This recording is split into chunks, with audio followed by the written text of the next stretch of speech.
Coming up next, the kids are out of school and it's time to help them find a summer job. That's right. Mac Prichard from Mac's List. He's here with 5 tips to help land a job this summer. I'm hanging out with my best friend in the entire world. We just met about 5 minutes ago, but we are besties. He's going to help my kid get a job. The summer job season is here. Whether you're looking for yourself or if your teen needs a job, Mac Prichard is the man to do it. From Mac's List, well, you have it all covered anyway. You have 5 simple steps. Welcome to the show. Thank you for being here. I really, really appreciate it. Let's go ahead and get into it, and we'll get into your book in a second. By the way, it's the complete Mac List guide, Land Your Dream Job in Portland. You should pick that up. Great. A lot of folks need that. You can find it at Powell's and Amazon and our website. Oh, fantastic! That's fantastic. So, 5 steps for finding a job in a summer job in 2017. This is pretty. I was reading through this. It's simple. Yeah. You got to follow along, right? Okay. So, number 1, know where you want to go. A lot of people struggle with this. They think the way to look for work, both teens and adults, candidly, is to visit job boards. And I run a job board. I'm very proud of it. But you need to know what kind of job interests you.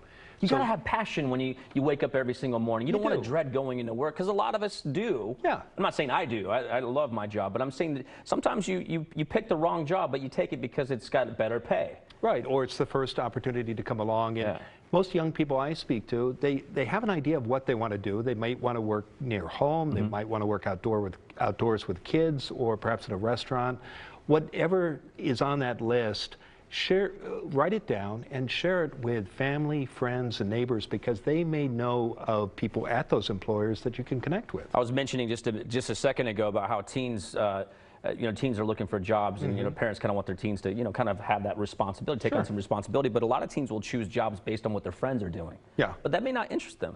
Right, and so start with your interests and identify the organizations, the nonprofits, the private employers that offer those opportunities. And again, most jobs get filled by word of mouth. In fact, there are estimates out there that as many as 80% of jobs never end up on a job board. And it's because employers hire people they trust, or recommended to them by people they trust. And that applies for both young people and adults looking for work. Let's go to step 2. Have the information employers want. I mean, be prepared. Yeah. And I think for first-time job seekers, or people who are doing this for the first or second time, they may not understand that it's good to have a simple resume, even if you're a high school student, and also to collect and keep the information that you may need to use in multiple applications, whether you're doing it in person or online. It can be frustrating for teens. What I've noticed about the millennial generation is they kind of have that entitlement. It's very difficult. I talk to employers that are trying to hire people, young kids. Some of these kids are like, I don't need this. I'm moving on. They're basically interviewing the employer. Sure. So basically have a positive attitude. Put your best foot forward. That's number 3. It is. And the unemployment rate is at a record low, but employers still have their pick of candidates. So they're going to look for people who are excited about being at a place. They're also going to Google candidates. And there's research that shows 90% or more of employers check us online before they make an offer. So you want to make sure whatever pops up is going to reflect well on you. Okay, so number 4, and this holds true, especially in the summertime. Look for seasonal opportunities.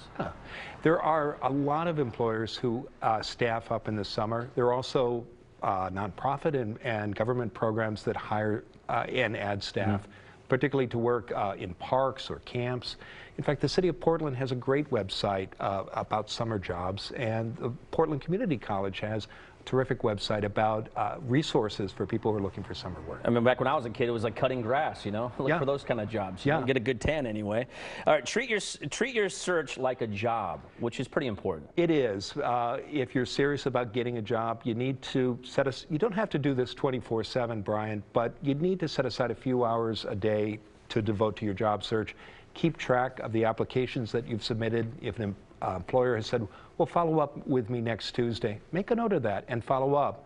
And that kind of persistence is going to reflect well on you. And I like the fact that you updated the complete Mac List guide, Land Your Dream Job in Portland, too. So if it's not just your summer job, you also have a book out here. You updated it from last year. We did. Which is wonderful. Yeah, one of the things that makes it unique is we have lots and lots of local resources in there, websites, blogs, and those URLs can change. So once a year we go in and we check them, and we update them as necessary. Going into the fall, you got to come back on the show to tell us what we need to look for. Okay. Mac, I really appreciate you coming on the show. Where can we go to? Maclist.org? Is that for more information? Visit maxlist.org, and you'll find lots of free information there about job hunting, a blog, a podcast, and every week we publish a free newsletter with about 100 jobs in Oregon and Southwest Washington. Well, thank you so much. We'll be right back, guys, and thanks for coming on the show. I really appreciate it. Thank you, Brian. All right.